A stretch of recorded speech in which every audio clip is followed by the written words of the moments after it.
Baiklah Bapak Ibu yang saya hormati. Kedua narasumber telah memberikan paparannya mengenai pengasuhan anak responsif gender. Selanjutnya adalah sesi tanya jawab, di mana peserta dapat mengajukan pertanyaan kepada narasumber.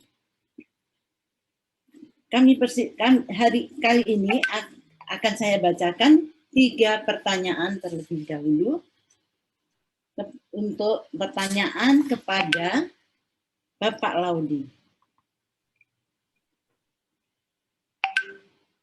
Pertanyaan pertama untuk Bapak Laudi dari Nyonya Diana Yudi, IID cabang Kota Kediri. Pertanyaannya, kalau secara budaya seperti itu dan seorang ibu bisa menerima dengan budaya tersebut, apakah termasuk tidak gender? Karena mereka tidak masalah. Yang kedua, pertanyaan untuk Bapak Laude, dari Ibu Irma dari cabang Kabupaten Bogor bertanya, apabila memang responsif gender belum terrealisasi dalam masyarakat kita, sebagian masyarakat kira-kira apakah yang harus dilakukan oleh IID agar responsif gender tersebut dipahami oleh masyarakat selain penyuluhan? Yang ketiga, pertanyaan untuk Pak Laudi dari Ibu Sutarti, IID Jakarta Pusat, bertanya, sebenarnya menurut agama Islam, masalah kesetaraan gender jelas sudah dicontohkan oleh Rasulullah SAW. Jadi sebenarnya di masyarakat Indonesia, pengurus budaya ternyata sangat mengakar. Bagaimana sebaiknya pendekatan yang kita pilih untuk edukasi masyarakat tentang responsif gender ini. Apakah sebaiknya dengan pendekatan agama atau pendekatan kesehatan? Pada Bapak Laudi, kami persilakan. Ya, terima kasih. Pertanyaannya bagus-bagus semua ya. Ini harus mikirnya panjang. Oke, satu, emang yang pertanyaan terakhir dulu ya, sudah dicontohkan oleh Rasulullah. Jadi semua nabi itu adalah orang-orang yang lahir di muka bumi ditunjuk oleh Allah karena kompeten mereka ya. Nabi itu adalah, Nabi Rasul itu adalah sertifikat kompeten yang langsung diberikan oleh Allah. Nah, salah satu uji kompetensinya itu adalah non-diskriminasi. Jadi hampir dipastikan semua nabi itu responsif gender, khususnya Rasulullah. Saya beri contoh ya. Tapi Rasulullah banyak istrinya, Pak. Nah, mari kita review. Biasanya laki-laki yang gagah itu cari calon istri yang paling cantik. Cantik tapi sudah tidak perawan, nggak boleh. Cantik perawan. Cantik perawan tapi udah tua, umur 40 tahun, nggak boleh.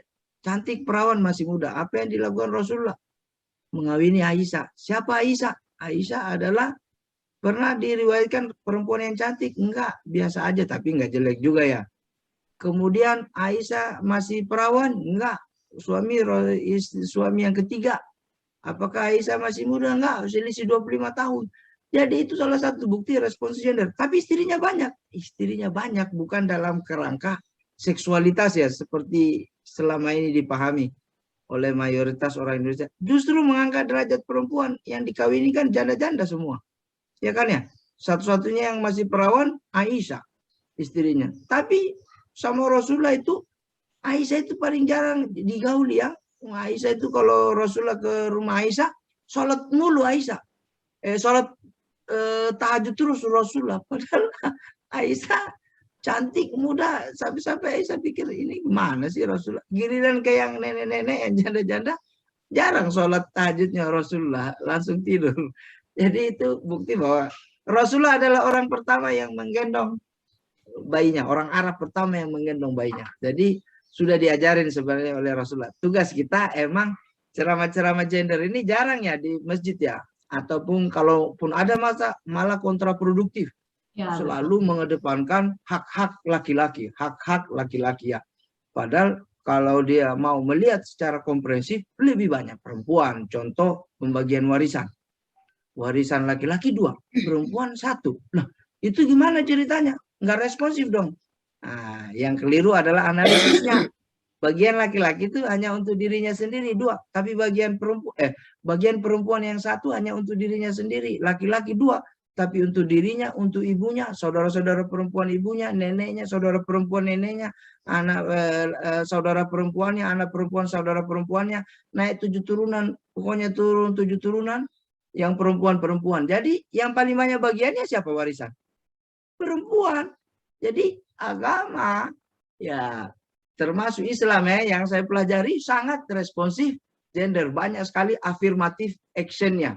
Ya, urusan belanja, memasak itu adalah urusan bersama. Ya, bagaimana cara melaksanakannya? Ya, melalui ibu-ibu praktek sendiri di rumah ya. Jadi semua perilaku para nabi itu mulai dulu dari diri sendiri.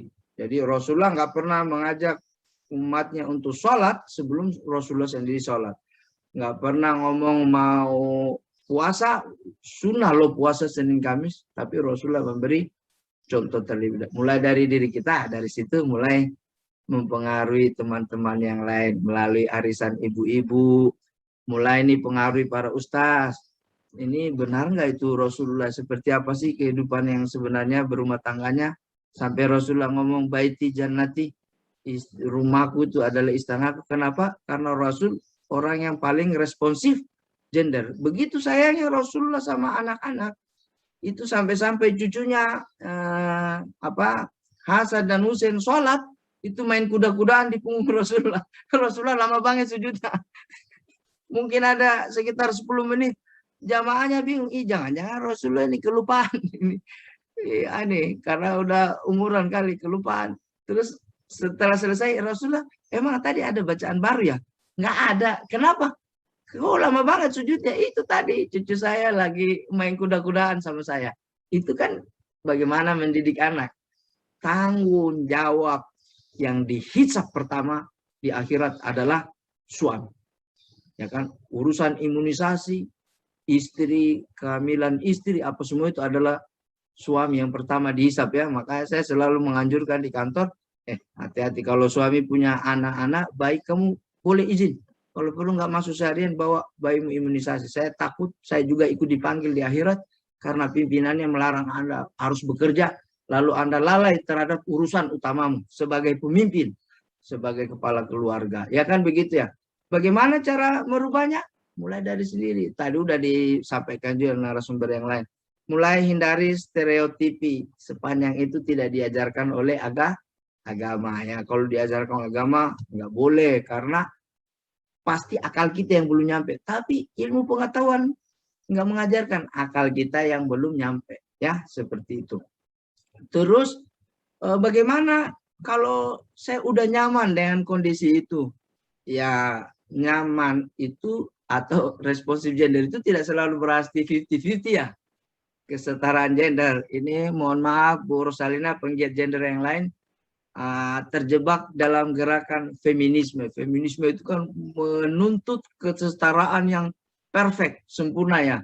Kalau saya memahami, enggak, itu urusannya selalu ada saja bagian laki-laki, selalu ada bagian perempuannya, area private masing-masing. Contoh, ya seperti sholat tadi ya, laki-laki jadi imam dong, perempuan sefasih apapun bahasanya, bacaan Qurannya nggak boleh jadi imam bagi laki-laki dewasa. Kenapa?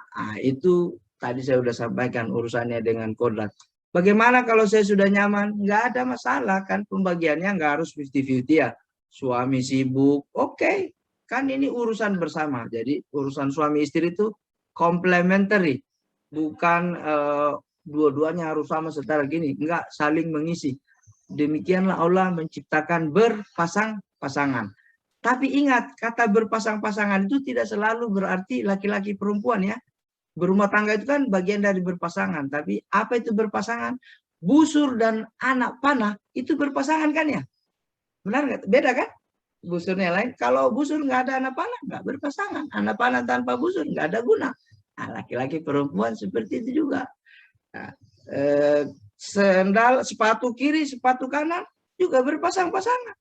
Nah, jadi berpasangan itu tidak selalu berkonotasi laki-laki dan perempuan. Jadi anak-anak itu dididik seperti itu. Kira-kira ini jawaban singkat dari saya. Masih belum memuaskan. Memang kalau diskusi gender ini panjang ceritanya karena nyerempet-nyerempet ke urusan agama ya. Padahal sebenarnya enggak. Satu, terakhir. Bahwa laki-laki itu sering dilebihkan. Barusan saja, kalau anak laki-laki akikahnya berapa ekor ya kambing? 2. Kalau perempuan? 1. Itu buktinya agama melebihkan laki-laki 2 dia. Nah, sekarang saya tanya. Itu emang urusan kurban itu dari cerita Nabi siapa? Nabi Ibrahim. Yang mau disembelih Nabi Ismail. Nabi Ismail itu laki-laki atau perempuan? Anak laki-laki. Berapa ekor? Berapa ekor ceritanya? Waktu Ismail berapa ekor diganti dengan kibas? Satu. Yang bikin 2 itu tadi budaya patriarki yang selalu melebih-lebihkan laki-laki. Padahal kita ini komplementer. Laki-laki perempuan sama saja. Masing-masing sudah ada rule of the game-nya berdasarkan desain anatomi fisiologi. Jadi kalau kita review banyak emang hadis-hadis atau interpretasi Quran yang cenderung patriarki. Kenapa? Ya sah-sah saja kan, banyakkan imam apa semua laki-laki sama aja. Coba kalau ibu-ibu juga disuruh jadi tukang tafsir Quran, pasti lebih-lebihin juga ibu-ibu ya. Kita anggap itu manusiawi. Tugas kita bersama adalah mendudukan persoalan pada tempatnya. Demikian, terima kasih. Assalamualaikum warahmatullahi wabarakatuh. Terima kasih Bapak Laudi. Selanjutnya saya akan membacakan pertanyaan untuk Ibu Ruslina Firauni. Yang pertama dari Ibu Sri Mulyaningsih IID Solo bertanya pada Bu Ruslina, bagaimanakah dampaknya apabila pola pengasuhan ayah dan ibu berbeda? Yang kedua, bertanya untuk Bu Ruslina, anak sebaiknya umur berapa bisa dimasukkan ke pondok? Apakah ada perbedaan umur untuk anak laki-laki dan perempuan masuk pondok? Ini dari Ibu Haula IID Bondowoso. Dan yang ketiga adalah pertanyaan dari Ibu Harum Puji Astini IID Cabang Solo. Bertanya, saya punya cucu laki-laki usia 2 tahun. Dalam pengasuhan saya, sering saya bermain mobil-mobilan. Apakah nantinya si anak bisa melihat kefemininan saya? Pertanyaan untuk Ibu Ruslina. Mungkin 3 dulu Ibu. Silakan Ibu. Oke, saya langsung saja ya. Terima kasih Ibu Nining. Nah, pertanyaan Ibu Sri Mulyaningsih tadi. Dampaknya kalau beda nih pengasuhan papa dan mama, memang betul. Ya, papa nanti cara bermain ya memang lebih banyak rough tumble, ya mainnya dilempar-lempar anaknya di smackdown gitu ya. Kalau ibu-ibu cara bermain ya memang dari riset yang ada dari beberapa jurnal dan literatur adalah ibu pendekatannya memang lebih banyak bercerita, lebih affectionate, lebih penuh kasih sayang, ya lebih banyak ngobrol. Jadi banyak stimulasi perkembangan berbahasa. Jadi nanti cara bermain ayah dan ibu beda-beda. Nah kalau beda gaya pengasuhan Mbak Vera gimana? It is okay. Anak malah belajar dari berbagai lingkungan kehidupannya, ya untuk terampil secara sosial bahwa kalau dengan papa nih A nih caranya, dengan mama nanti ini B, ya. Nah asal tadi ada satu hal yang ada mesti sama antara ayah dan ibunya tentang disiplin. Kapan anak mesti tidur, main, mengerjakan tugas dan lain-lain yang sesuai tanggung jawabnya, upayakan Anda punya kesesuaian. Ya, apakah nanti akan tetap diberikan space buat anak menentukan, ya nggak mesti jam 7 bisa loh kita negosiasikan, yes it is okay, ya jadi Mbak nggak cuma dengan papa mama beda, dengan mertua pun bisa beda, ya it is okay, anak malah belajar bahwa oh kalau di rumah neneknya boleh loh, tapi di rumah saya nggak boleh, sama mama nanti boleh sama papa nggak boleh, anak justru belajar terampil secara sosial dan ini sehat buat putra-putri Anda ke depan, oke? Mereka punya kemampuan ini ke depan. Sekarang lihat ya, kapan kita bisa kirim anak ke pondok? Ada banyak orang tua punya berbagai macam alasan apa motif Anda mengirimkan anak ke pondok. Apakah memang mau belajar agama lebih dalam? ya, atau motifnya adalah untuk diri sendiri. Sejumlah orang tua berharap bahwa dengan memindahkan anak ke pondok, anaknya akan jadi hafiz Quran, hafal Quran, nanti ibu bapaknya dapat istana di surga gitu kira-kira hayatannya. Lihat, bahkan ada anak yang SD, SMP sudah dikirim ke pondok. Ya, seolah-olah beban pengasuhan Anda mau Anda oper pada orang lain. Kapan anak bisa sebetulnya hidup tanpa orang tuanya? Pengasuhan di bawah Anda secara psikologis adalah di usia remaja ke bawah. Anak baru bisa hidup tanpa Anda remaja ke atas. Ya, Anda nggak pernah tahu. Ya, kalau Anda milih sebuah pendidikan, nanti Anda akan ketemu dengan orang yang seperti apa di sana. Dengan value-value yang seperti apa tentang kehidupan. Oke, sama-sama Islami, tapi value tentang Islamnya seberapa dalam yang Anda inginkan. Ya, seberapa mudah anak terpengaruh dengan berbagai macam organisasi atau apapun di luar sana. Nah, landasannya tetap dari dalam dulu. Siapa yang berperan? 6 tahun pertama upayakan anak sama Anda. Waktu usia sekolah dasar, dia baru aja mulai mengenal pertemanan. Upayakan dia tetap ada Andanya hadir di sana di usia sekolah dasar. Di usia remaja baru Anda boleh consider. Kalau anaknya sebetulnya cukup fulfill pemenuhan kebutuhan kasih sayangnya, Anda boleh. Ya, kasih dia alternatif, diskusikan pada anak, tidak ada paksaan, karena saya sering sekali menemukan ada paksaan, menempatkan anak di pondok, ya, yang tadinya anak memang akhirnya mengidentifikasikan diri dengan Anda, dia setuju dengan Anda, dia bilang itu maunya dia, seminggu di pondok pengen pulang dan dia depresi, dia tertekan, ya, kemudian terlibat dengan berbagai macam gaya pergaulan yang berbeda yang Anda nggak bisa bayangkan, padahal di dalam pondok karena di luar supervisi Anda. Seandainya memang di pondok usia remaja ke atas, ini saran saya. Dan setiap akhir pekan upayakan Anda hadir. Jangan sampai tiba-tiba akhir pekan Anda nggak nongol. Atau di akhir bulan Anda nggak nongol. Orang tua muncul. Itu anak-anak siapa? Anak pondok atau anak Anda? Ya, jadi begitu dia remaja menuju dewasa, Anda mau dikirim dia ke Egypt, ke Kairo ya. Mau dikirim kemana, ya mau jadi apa juga, Anda boleh dukung. Tapi ingat, value, agama, ya aspek-aspek religiosity, itu dasar landasannya ada di rumah. Oke? Yang terakhir tadi, cucu 2 tahun. Ya, cucu ini laki-laki atau perempuan Ibu tadi? Maaf Mbak Nining, tadi ini cucunya laki-laki apa perempuan ya umur 2 tahun cucu ini. Nah, saya senang sekali. Ya, cucu perempuan apa laki-laki tadi ya, Mbak? Sebentar. Ini beda sih. Nah, tapi sambil saya menunggu informasi tentang jenis kelaminnya. Peran nenek ini bagus banget ya, menambah lingkungan kehidupan anak. Anak makin sehat sebetulnya. Dia belajar figur-figur feminin nggak cuma dari mama, tapi dari nenek. Nanti belajar figur maskulin nggak cuma dari papa, tapi juga dari kakek. Makanya nanti anak laki-laki kan cara sholatnya aja beda, ya kan ya. Anak jadi cara pada saat dia berpakaian pada saat sholat beda. Perempuan lain. Nah, mereka akan belajar meniru. Saat Anda main-main dengan cucu Anda tadi, apa yang paling penting? Variasinya, Bu. Anak butuh ya model tentang skema gender. Upayakan nggak cuma Anda yang hadir. Wah, kalau semua di rumah perempuan, anaknya laki-laki, cucunya laki-laki. Ternyata anak laki-laki yang ada di rumah, nenek, tante-tante, sepupu semua perempuan. Gimana Mbak Vera? Hati-hati, memang anak yang sekiranya banyak perempuan, dia lebih mudah belajar tentang aspek feminin, tapi Anda nggak usah sedih. Ya, bersama ayahnya dia belajar jadi laki-laki yang sesungguhnya, bersama perempuan, anak-anak belajar jadi gentleman. Laki-laki tapi penuh kelembutan terhadap perempuan. Oke? Nggak ada masalah. Tetap perkenalkan aspek laki-laki dari pihak misalnya teman-teman kakek misalnya atau teman-teman omnya boleh atau siapapun ya, asal jangan semuanya perempuan, anak nggak kenal apa-apa tentang laki-laki padahal dia anak laki-laki. Laki-laki yang maskulin, tapi juga gentleman karena ada neneknya di sana. Terima kasih Mbak Nining. Masih ada pertanyaan lagi Bu Roslina. Oke, silakan. Ini agak menggelitik tapi saya tanya.